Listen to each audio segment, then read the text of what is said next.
Must I love what I fear? In the previous episode, Jung assassinated the hero in the pursuit of a new god. Now the mystery deepens as he finds himself in a crater of a volcano, looking upon a wise old man with a serpent at his feet. But this is no ordinary man. He is a physical manifestation of the Logos, and Jung interprets this manifestation as the Old Testament prophet Elijah. He waves to Carl and points him towards a house in the distance where a beautiful blind maiden steps into the light. Jung follows, uncertain but drawn on, and the serpent, as if it were a thought that he can't quite shake, glides behind him.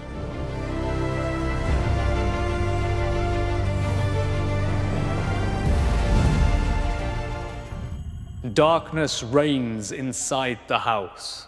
Jung makes his way towards a bright stone the color of water and looks into its reflection.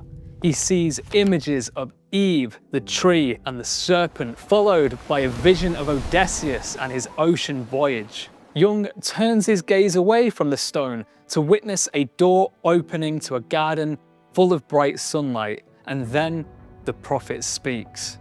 Do you know where you are? And Jung responds that he is a stranger in this dream and that he feels anxious in this scenario. I am Elijah, and this is my daughter, Salome. Now, Salome, for those who don't know, is a princess from the New Testament of the Bible, who's really into heads, the severed kind. It's said that she did a little dance for her stepfather Herod, and in doing so, convinced him to execute John the Baptist. And this is problematic for Jung, as John is seen as a symbolic representation of Elijah. Now, they're not literally the same person, but in the myth, they do share the same mission and the same goal, which was a call for the people to repent and return their hearts to God. John was like a shiny Charizard, rare, valuable, and prestigious. Salome, on the other hand, was ruled by impulsiveness and desire, and I guess in this metaphor, wanted to ruin everyone's good time by ripping their cards in half. And with that context, Jung was perplexed, concerned, and even a little bit disgusted that within this vision, Elijah and Salome could be father and daughter. What miracle has united you? It is no miracle, it was so from the beginning. My wisdom and my daughter are one. I am shocked. I am incapable of grasping it. Consider this, her blindness and my sight have made us companions through eternity.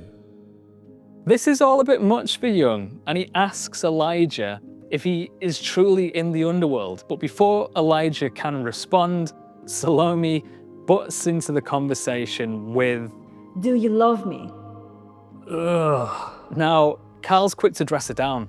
Not in the sexy way, but in a more of a scolding, rejecting sort of way. He calls her a tiger, stained with the blood of the Holy One. I love you? Who gives you the right to such thoughts? And rather creepily, Salome responds to this with, "You will love me." Salome continues to press Carl, saying that she loves him, and uncomfortably, Jung resists her advances and calls her a beast. There's something oddly Game of Thrones about this whole scene, and if you don't think so, wait until you hear what she says next. "You do me wrong. Elijah is my father, and he knows the deepest mysteries. The walls of his house are made of precious stones. His wells hold healing water, and his eyes see the things of the future. And what wouldn't you give for a single look into the infinite unfolding of what is to come? Are these not worth a sin for you?" It's a properly weird flirtation that's being offered up to Jung here, and if we reflect back on what we've learned from the first two episodes, Jung's idea of wholeness is achieved when two opposites are brought into balance. We already know that Elijah is supposed to represent the Logos, so maybe it's worth digging into what that actually means. Logos is an ancient Greek term meaning word, reason, or divine order. In classical philosophy, it is the universal divine reason or principle that structures the cosmos. It's described as an independent principle of form that encompasses judgment, insight, foresight, and wisdom. In contrast, Salome is supposed to be representative of Eros. Again, from the Greek perspective, Eros was the god of love and desire. You might actually know them as Cupid from Roman mythology, but to keep things simple, we'll stick with Eros. And you can think of Eros as this embodiment of impulsiveness, longing, force, and pleasure. It's that notion of acting without a plan, existing in the moment without purpose or intention. The Logos and Eros are in a dichotomy of order and chaos. They're juxtaposed because one requires you to think and the other demands that you feel. When Salome asks Jung to sin, what she's asking Carl to do is feel without thinking. Your temptation is devilish. I long to be back in the upper world. It is dreadful here. How oppressive and heavy is the air. Jung would go on to argue with Elijah, questioning his relationship with Salome. Consider this. I and my daughter have been one since eternity. You pose dreadful riddles. How could it be that this unholy woman and you, the prophet of your God, could be one? Jung viewed this symbol of Elijah and Salome as the most extreme contradiction. We are real and not symbols. Carl is filled with doubts as he asks whether he does love Salome. He hears wild music, a tambourine, and then sees the head of the Holy One. And he is once again reminded of the murdered hero. He calls into question whether the killing of the hero was impulsive, a plunge into chaos against order, and he is conflicted by the idea of her being one in the same with the prophets. And Jung states that he does not love her, but instead fears her. And with that, the spirit of the depths emerges and says, "Therein you acknowledge her divine power." Jung exits this section with a note directed towards the reader. This play that I witnessed is my play, not your play. It is my secret, not yours. You cannot imitate me, you have your own. We all have differing psychometrics, Carl included, and I think what he's getting into here is that the path to individuation won't be the right one for every personality type. I have my own theories and experiences regarding forethought and living in the moment, and what I've found in my own life is that if I spend too much time focused on the past or future, I become overwhelmed by overthinking and it makes me anxious. The fix for me is usually being more spontaneous or becoming more appreciative of the environment that I exist within the present moment. On the opposite side of that, there'll be personality types that are so carefree that their balancing point might only be reached by taking on a more rigid structure and allowing for more forethought. The forethinker is a seer, but pleasure blind. Between Elijah and Salome, Carl draws his attention to the serpent as the third principle. It's representative as a bridge joining the two together. Jung, as the overthinker, values order and the logos and finds this principle of pleasure to be hostile and dangerous. Salome loves her heads after all, and the serpent acts as a deterrent halfway between those two positions. That immediate, fearful psychological resistance felt when switching between the two modalities of thought. Likewise, when Eros looks across to the Logos, a cold cruelty is felt as feeling is snuffed out in favor of thinking. The serpent again represents that sense of resistance. The way of life writhes like the serpent from right to left, from left to right, from thinking to pleasure, and from pleasure to thinking. The following night, Jung embarks into yet another vision within the crater, and when he arrives, he witnesses Salome following the length of a wall, with the serpent following behind her. Elijah waves before calling Salome to come back to the house. It seems as if Salome is suffering, and this time around, Jung seems less cautious of her. Could it be that her blindness is an affliction that needs healing? What do you want here? Forgive me, it is not obtrusiveness or arrogance that leads me here. I am here perchance, not knowing what I want. Carl complains about his ignorance and mentions that he's tired, but he just can't erase this sense that he feels more real within this vision than he does in the outside world. He's not having a good time here though. He's full of doubt, anxiety, and he even compares himself to a stupid and clumsy child. Then, without saying a word, Elijah and Salome lead Jung into the house towards the shining crystal, where he sees Mary, Peter, the Pope, a Buddha, and then a many-armed bloody goddess, which he interprets as Salome. She is my own soul. Then Elijah appears next to her in the crystal vision. These visions are full of torment, and the meaning of these images is dark to me. Elijah, please shed some light. The prophet doesn't reply to Jung, but instead leads him into another room where a burning red lamp hangs from the ceiling over a marble lion. And then Elijah asks Jung if he's feeling anxious and suggests that Jung's bad conscience is down to his ignorance, that his not knowing is guilt. Now, up until this point, Carl is under the assertion that the reason he feels guilty is because he's in pursuit of this forbidden knowledge, while Elijah is suggesting that guilt doesn't come from his desire, but from a lack of conscious awareness of it. It's a Jungian theme to attempt to make the unconscious conscious, and there's a wider notion of fate simply being your unconscious mind directing you through walking life without your conscious mind really being aware of it. And then an argument breaks out as Salome suggests that her mother and Jung's mother is the Mother Mary. Are you out of your senses, Salome? Elijah, protector of the divine law, speak. Is this a devilish spell cast by the rejected?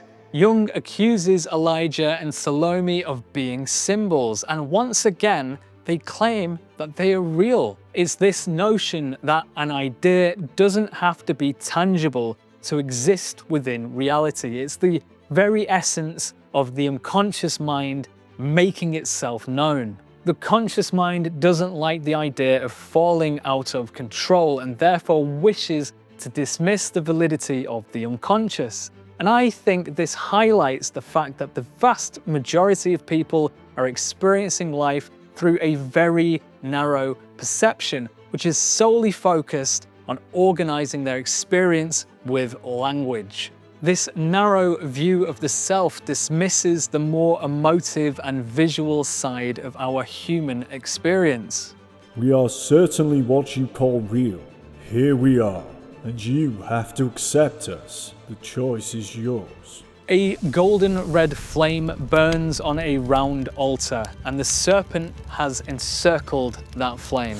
Its eyes glitter with golden reflections. Jung turns to exit, but as he steps into the hall, he sees a lion walking outside into a cold and starry night. He goes on to reflect on the meaning of yearning and gets a sense of needing to suffer for the sake of your own story. And as most of us find out in corporate life, if we're not willing to suffer for our own dreams, we'll end up suffering for for someone else's. To live oneself means to be one's own task. Never say that it is a pleasure to live oneself. It will be no joy, but a long suffering, since you must become your own creator. I have my own thoughts and feelings around creating versus curating. It's my belief that creatives build the blocks for personality, which curators then use to pad out their identities. It's neither good or bad, just another set of opposites where I believe balance is important. Human beings, in a sense, are remix machines. Our minds tend to pair our lived experiences with inspiration in hope of manifesting novel ideas. If I had to guess, the really creative ideas probably happen when our brains miss the mark on those pairings. I mean, it kind of makes sense if you reflect on the trope that many successful creatives have often had substance abuse problems at some point within their careers, which isn't an advertisement for alcoholism or drug use, by the way. Anything pushed to an extreme becomes dangerous, and talking from my own lived experience, writing with a hangover probably isn't the kind of suffering that Jung is advocating with this section of the book. Towards the end of this chapter instruction, Jung contemplates the complexity of his own psyche. My thoughts are not myself, but exactly like the things of the world alive and dead. Just as I am not damaged through living in a partly chaotic world, so too I am not damaged if I live in my partly chaotic thought world. He would go on to compare his thoughts to a forest full of wildlife, demonstrating that he wasn't just the spoken words in his head, but the visual environment he was able to manifest. The chapter closes with Carl creating symbols for forethinking and thinking, love and pleasure, contextualizing them as a sort of wider spiritual family, with thinking becoming the son of forethinking and love becoming the mother of pleasure. Forethinking as strategic planning, thinking as the understanding of objective reality, love becoming a more nurturing form, and pleasure taking on a more carnal nature. There's a hierarchical shift as love and forethought rise above desire and understanding. And in his journey towards wholeness and balance, Jung quotes the following: "If you crush the covering of shame, and when the two become one, and the male with the female, neither male nor female." At the beginning of the chapter, Jung was full of doubt and anxiety, but by the end of it, he witnesses the lion once more, and he understands that to be a sign that he has won power back from the depths. He is one step closer to becoming whole. On the third night, Jung witnesses Elijah standing on a cliff. The prophet signals that he should stay back. The cliff splits day and night, and in the darkness, a giant black serpent is ready to strike. It lunges towards the light and is countered by an equally massive white serpent.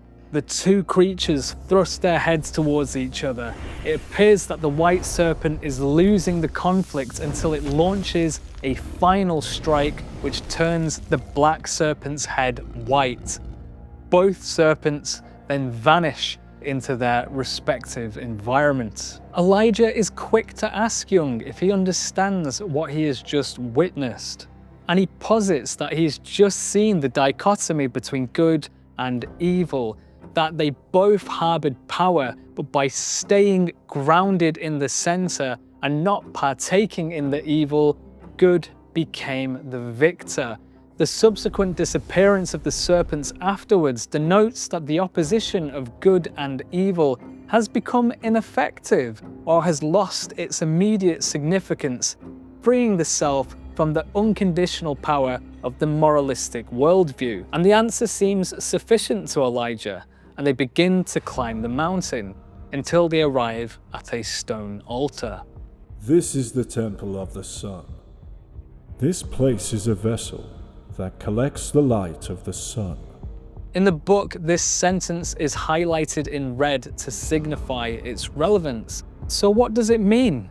My interpretation is that the altar that collects the light of the sun is a symbol of higher consciousness, with the visualization of the summit meaning he's close to achieving a new perspective. I've had my own mountain dreams, and in fact, it was one of the first core principles that I had when I first started writing them down.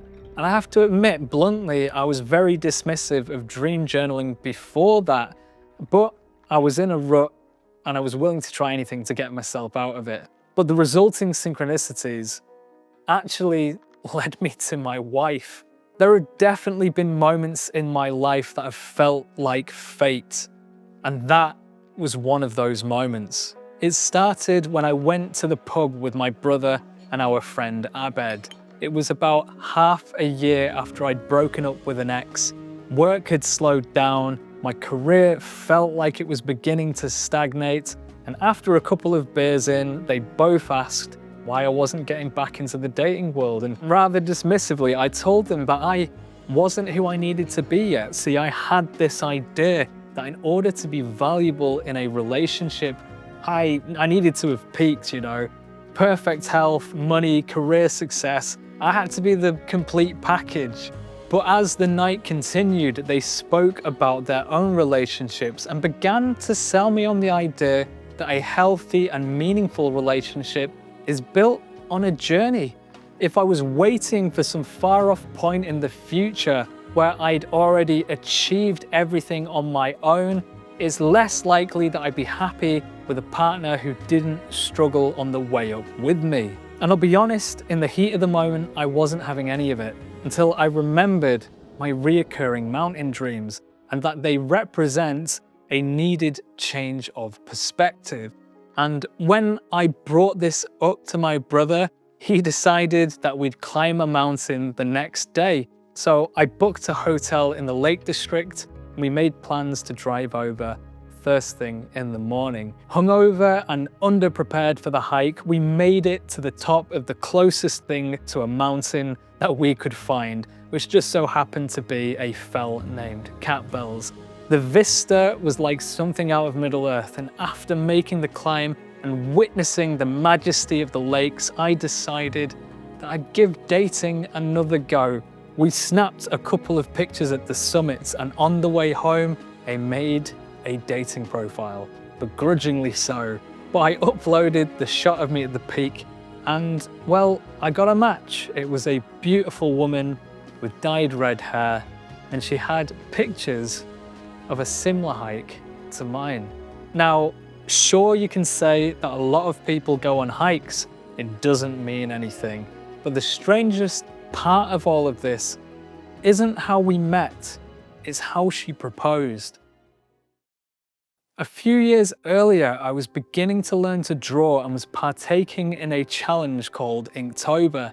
It's a challenge where you're given daily prompts and you have to draw something that's in relation to each one. On the 30th of October 2017, the prompt was found, and I drew an illustration of a man and a woman with red hair standing on the moon. The woman is looking towards Earth while the man is looking towards the woman. It's supposed to highlight the fact that this woman in the male character's eyes is the world. And when I drew that, it's because I wanted to find someone that I could show the world to. Now, that drawing was heavily inspired by a trip I had to Lanzarote. The landscape there is like a rocky moon. More specifically, I took inspiration from the Mirador del Rio. It's a mountain vista which looks down on an archipelago below, and it almost feels like you're witnessing the planet from the moon. And many years later, that's exactly where my wife would propose. Now, I'd never told her about the drawings or the relevance of the Mirador del Rio, and in a sense, at this peak in Lanzarote, my mountain dreams had come full circle. It's another string of meaningful coincidences that just feels a little bit too much like fate, and the scariest thing for a nihilistic and closed mind is that when you begin to open it up, the magical nature of reality becomes difficult to ignore. Elijah begins to descend from the stone altar, and in doing so, he changes his form into that of a dwarf. I am Mime, and I will show you the wellspring. The collected light becomes water and flows in many springs from the summits into the valleys of the earth. Now, why did the old prophet just morph into a dwarf, I hear you ask? Well, the way that I understand it is that devolving nature of the transformation suggests that the Logos is losing its superior form so it can exist in a more practical state. The idea being that the light is this dense and spiritual force which is difficult to contextualize, and when it's transformed into water by the dwarf, it loses that abstract nature and becomes more functional and accessible. Here are my wells. Whoever drinks from them becomes wise. Before Jung can really connect the dots to this vision, he witnesses the serpent once more. But this time it's shrinking, and he's noticing that he is shrinking with it. Remember, the serpent acts as this bridge from thinking to feeling, and that shrinking is representative of the bridge and self losing power in the face of what is to come. He once again finds himself back at the crystal with Elijah. Step over to the crystal and prepare yourself in its light. He sees a coarse peasant's boot, the foot of a giant that crushes an entire city, the cross, its removal, and the mourning that came afterwards. Then a child emerges, holding a black serpent in his left hand and a white serpent in his right. He witnesses a green mountain, the cross, and a stream of blood that flows from the summit. At the top, he sees Jesus' last hour of torment as the black serpent coils itself at his feet. Before he can fully contemplate this scene, the serpent coils itself around Jung. He feels Salome's presence. His arms stretch out as the serpent continues to wrap around his body.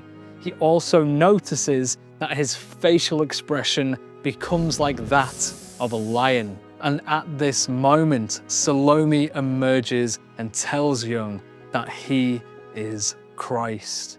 I see that a terrible and incomprehensible power forces me to imitate the Lord in his final torment.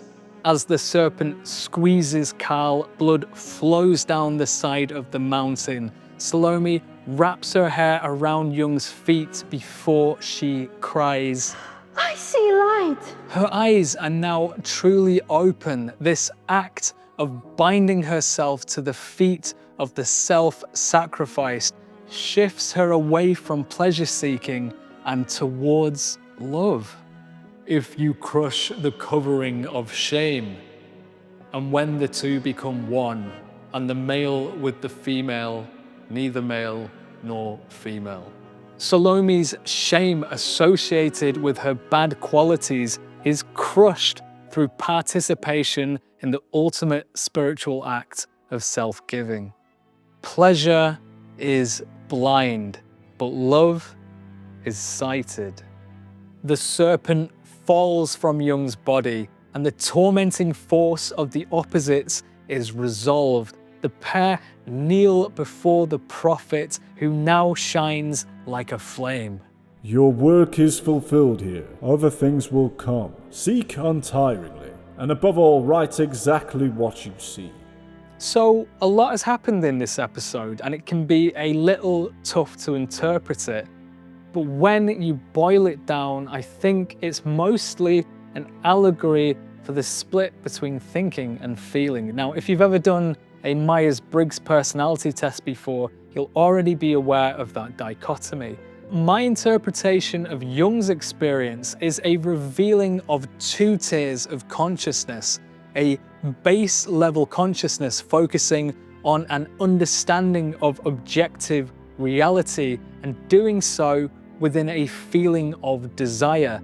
And then you have a higher level of consciousness, which is focusing on strategically designing your own experience with a sense of love.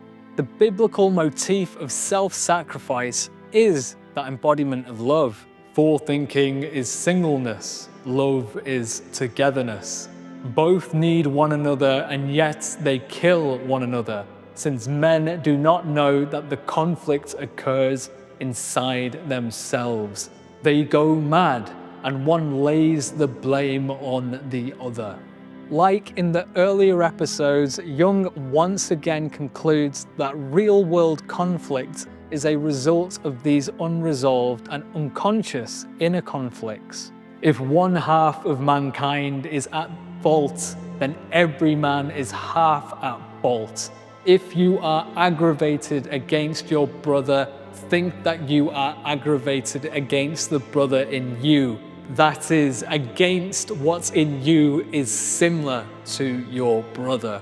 It's a difficult pill to swallow if you take what Cal says seriously. As a man, you are part of mankind, and therefore you have a share in the whole of mankind, as if you were the whole of mankind.